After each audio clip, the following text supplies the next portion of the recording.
Classic complainers include trust fund babies, concerned about their gym being packed during the day, and out-of-touch company CEOs who recruit low-wage staff. Few desire to work anymore. Though I hate to admit it, the numbers may support them. Even after the epidemic, labor force participation is reaching generational levels, and male participation is at an all-time low. These drops have occurred during low unemployment, which economists say should make it easy for job searchers to find work. Not white. And if people don't want to work, these stats are confusing or deceptive. An earlier poll found that 18% of Americans are engaged at work. There are signs everywhere. Businesses, especially restaurants, need workers. Fewer than 20% of Americans are happy with their fucking employment. Okay, So when people discover they don't want to work, they fall into two camps. Business owners and wealthy executives are angry that jobs are leaving vacant because they've always worked hard. The blame is on lazy kids who prefer to watch skippity toilets and smoke cones all day. According to the second theory, people dislike working. People don't desire jobs that don't pay enough to live comfortably.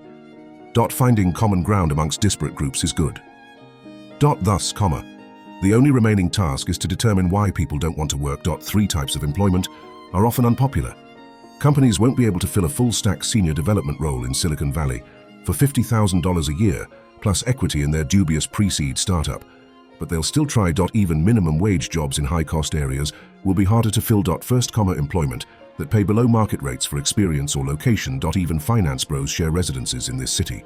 Note that just as there are many terrible organizations and managers that expect nothing for world-class talents and expertise, many workers seek world-class salary despite having little to no marketable competence.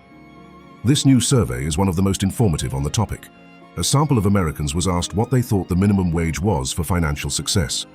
Most replies to these data have mocked Gen Zers who are just starting their careers and think nearly $600,000 is a good pay. This isn't true for most people. Unless you're in a few extremely particular professional lines, there are almost no jobs that pay this much, and even then, you need extraordinary luck to locate them. Social media makes it seem like every hustler is flying private, or young people are still learning how the world works. The Bureau of Labor Statistics reports that the average boomer believes financial success is possible at an income of little under $100,000, over twice the media's national average earnings. In most large cities, where this much work is available, $100,000 is not enough to support a successful lifestyle. Generations looking for their first employment and the group assigning most opportunities have such distinct expectations. They agree that no one wants to work for various reasons.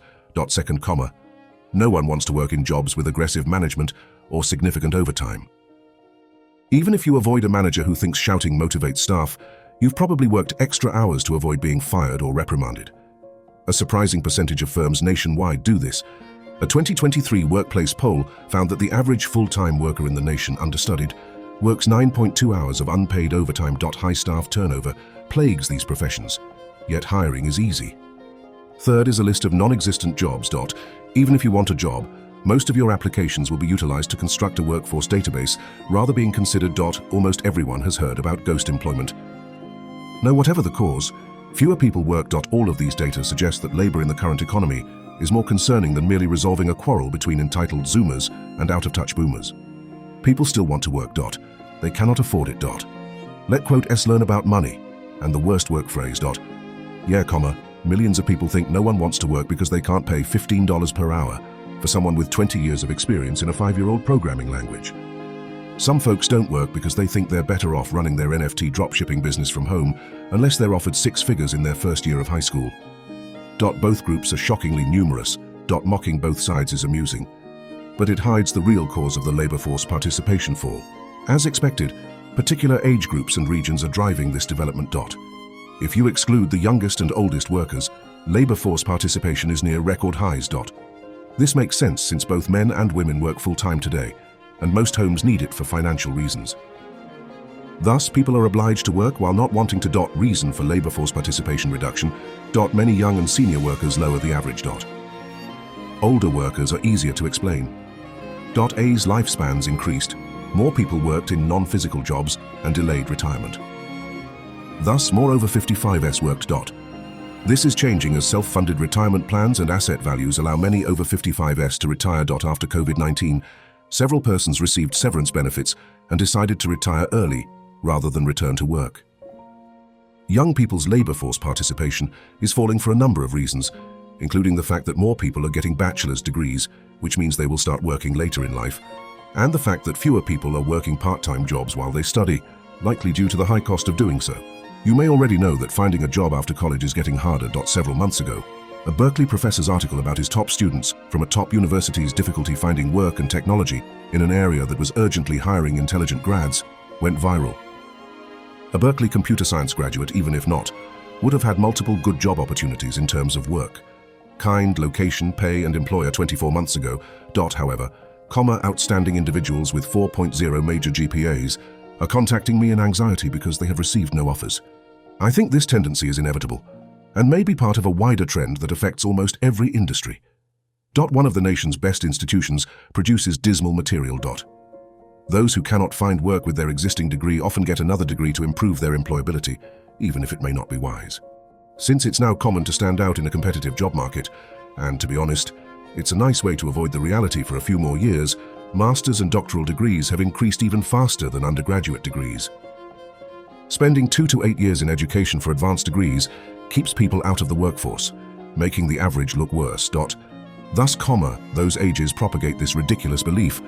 You must go to the place where few people wish to work to see this pattern, which is location-dependent. Indeed, Rust Belt states have the lowest labor force participation rates. In addition to some of the oddest statistical peculiarities, the state is severely poor due to outsourcing or the demise of its key sectors, such as manufacturing and coal mining. In many locations, labor force participation is well below the national norm, leaving them without meaningful work opportunities. However, numerous areas had much higher participation rates than expected. A recent study by Virginia Tech, Cornell, and Hamline University economists found that West Virginia's labor force participation ranged from 42% to 77% by county, with a 35% regional variance. Only 17% lower than West Virginia's is the US average. Because people move to cities and working towns for jobs, they often have higher labor force participation rates. This stunning difference reveals a nationwide tendency. In areas with employment, people cannot afford to not work, and those without employment cannot afford to migrate to areas with employment, since they may have to give up their family support or pay for a new house. Many wealthy people have left the state, taking their money and economic aspirations with them. It dense, because it's intellectual. Despite being for nerds, I recommend it if you need to say no one wants to work. The report also addresses West Virginia's welfare difficulties, but just because the state is experiencing the worst doesn't imply it's destructive. A few concentrated cities doing well while the rest of the country stagnates can make national statistics look good. But it also means that those who want to work have two options: live in a very expensive city and compete with everyone else for a spot in the few places where people can reliably get ahead, or try their luck at one of the few jobs left in areas with fewer opportunities. Finance and technology are the last places people can make a bargain with the devil. To leave these fields with few or no opportunities. Allowing remote work would solve most of this. If you liked the video, put a like and follow the page for more news.